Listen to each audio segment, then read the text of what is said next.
Good evening. आज हम लोग एक अलग टॉपिक पे बात करेंगे, वो है इतिहास। आपने हमेशा आपस में बात करते हुए देखा होगा, कुछ बच्चे बात करते रहते हैं, कुछ बड़े बच्चे बात करते रहते हैं कि जो जितना भी सब्जेक्ट है उसमें सबसे ज़्यादा बोरिंग सब्जेक्ट, सबसे ज़्यादा उबाऊ सब्जेक्ट, सबसे ज़्यादा परेशानी क्रिएट करने वाला सब्जेक्ट कौन सा है, तो वो इतिहास है। आप थोड़ा सा ध्यान दीजिएगा कि अगर इतिहास को अच्छे से समझा जाए, अच्छे रुचि पैदा करके समझा जाए और कारणवश समझा जाए, किसी चीज़ को जानने के पीछे अगर कारण हो जाता है तो फिर क्या हो जाता है, वो चीज़ बोरिंग नहीं रह जाता है। तो उसी के बारे में हम लोग थोड़ा सा जानेंगे।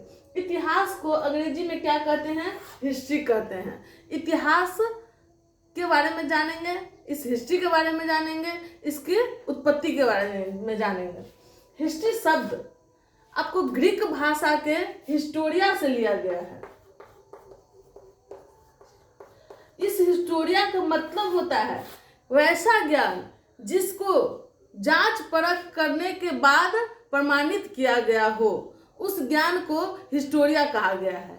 और इसीलिए हिस्ट्री कभी भी किसी भी चीज के बारे में जब बताती है तो वो तभी वो हिस्ट्री हो सकती है जब वो जांच पड़ताल के बाद साक्ष्य के आधार पे आधारित होगा, तो उसे हम हिस्ट्री में रखेंगे। आप इसके हिंदी रूपांतरण इतिहास को थोड़ा सा समझें। इतिहास का मतलब जब आपसे कोई पूछेगा, आप बोलेंगे हम इतिहास पढ़े हैं, है ना। तो फिर आपसे कोई पूछ सकता है, अच्छा चलिए बताइए इतिहास क्या होता है। तो आप बताएंगे इतिहास का मतलब होता है ऐसा ही हुआ।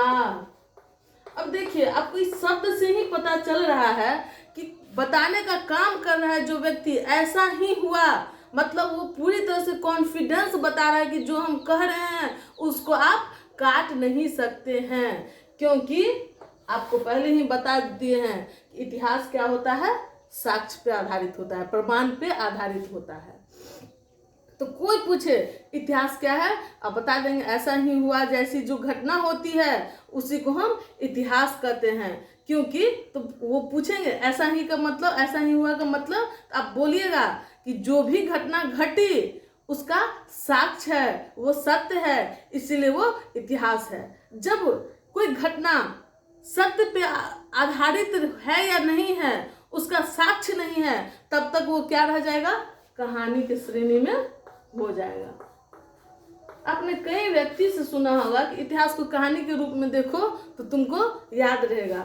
ऐसा याद करने के लिए हो सकता है, लेकिन ये कहानी है नहीं, क्योंकि ये सत्य पे आधारित है। उसमें आप अपने मन से कुछ भी जोड़ नहीं सकते हैं।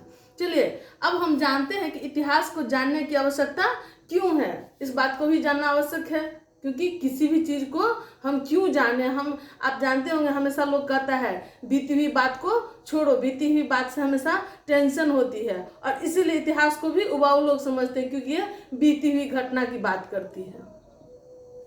तो आप हमको ये बात बताएं, बीती हुई वैसी बात को छोड़ा जा सकता है जिस बात से कोई मूल्यवान मतलब नहीं निकलता हो, जिससे हमें कुछ सीखने का मतलब नहीं होता हो, सीखने की बात नहीं मिलती हो, उसे हम छोड़ सकते हैं। जैसे आप आपसी नोक झोंक, पारिवारिक संबंध में कुछ कहा सुनी हो जाए या किसी से मनमुटाव हो जाए, तो उसके पीछे की जो कारण है उसको आप भुला सकते हैं, जिससे आपका दिल दुखी ना हो और जिससे आपका दिमाग कुंद ना हो जाए। वैसी बातों से आप दूरी बरतिए, कोई दिक्कत नहीं है। लेकिन आप इतिहास से दूरी बरत दीजिएगा तो आप सोच सकते हैं कि आप कैसा मनुष्य बनिएगा।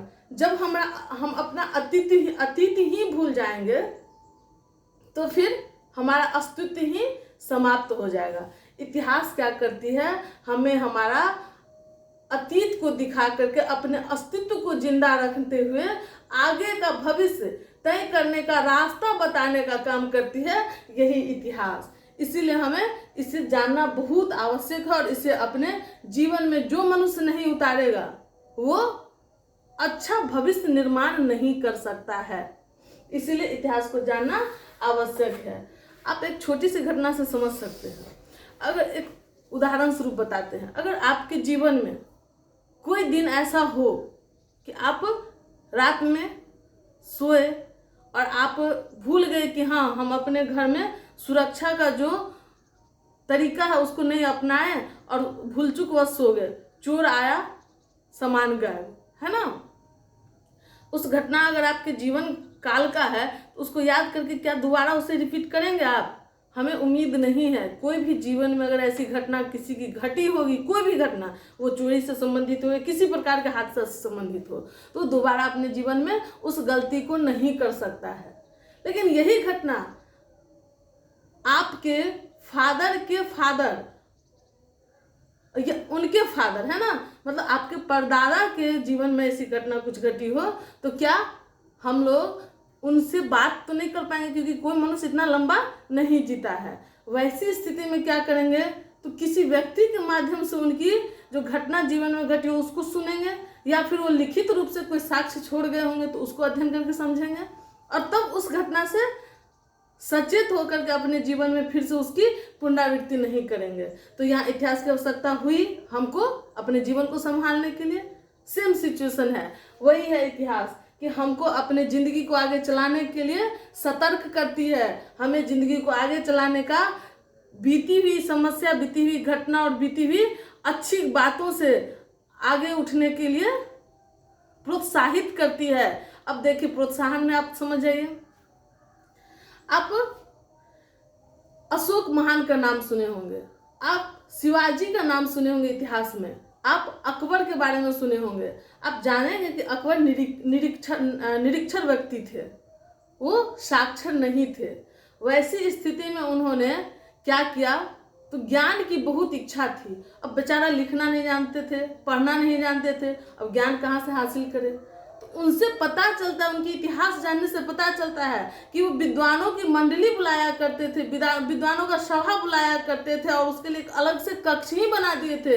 वो उस कक्ष को जाना जाता था इबादत खाना के नाम से, और उस विद्वानों के वाद विवाद को वो बहुत ही ध्यान पूर्वक गहराई से सुनते थे, और इससे बहुत ज़्यादा ज्ञान उनको अर्जन हुआ, और वो अंततः एक नया धर्म का स्थापना कर दिए, जिस धर्म का नाम था दीन इलाही, जो सभी धर्मों का सार से बना हुआ धर्म था, और वो मानव धर्म को उसमें सबसे ज़्यादा महत्व दिए थे।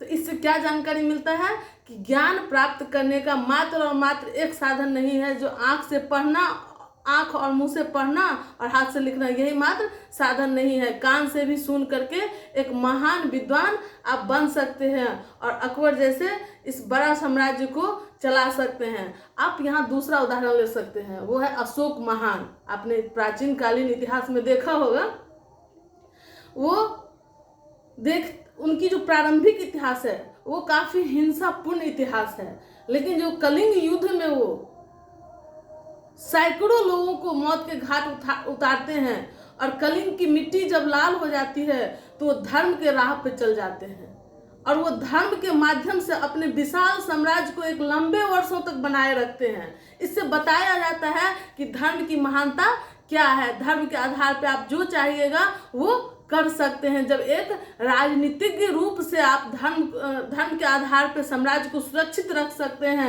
अहिंसा को अपना करके साम्राज्य को सुरक्षित रख सकते हैं, विस्तारित रख सकते हैं, तो धर्म का कितना बड़ा महत्व है, ये अशोक महान से सीखने की बात है। तो इसी प्रकार से इतिहास का महत्व है हम लोगों के जीवन में, और इतिहास हर एक व्यक्ति को, चाहे वो क्लास किसी वर्ग के बच्चे हों या आम जनता हो, इस सब को इतिहास से कहीं ना कहीं जान पहचान और थोड़ा सा संबंध बनाए रखना चाहिए, क्योंकि ये हमारे अस्तित्व की बात है। अगर इतिहास नहीं है तो हमारी अस्तित्व भी नहीं है। बहुत बहुत धन्यवाद।